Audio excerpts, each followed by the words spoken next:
guys, welcome back to this channel. In this video I'll be showing you guys how you can convert your videos to an audio on CapCut PC. So add your videos into your timeline, right click and select extract audio. You can also make adjustments here and adjust more right here.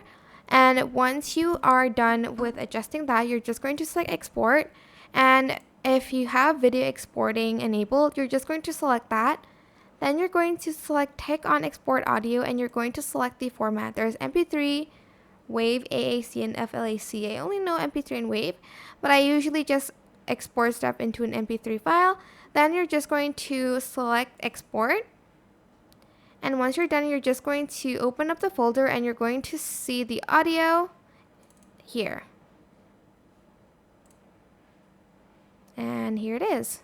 Hey guys, and welcome back. And that is it. I hope this tutorial was helpful for you guys. Don't forget to like, comment, share, and also subscribe to this channel if you haven't done that already. If you have any more questions, just leave it in the comment section down below. I will try my best to answer them all for you guys. And if you found this video helpful, please click the thanks button above the description box down below. Thank you so much for watching. Bye!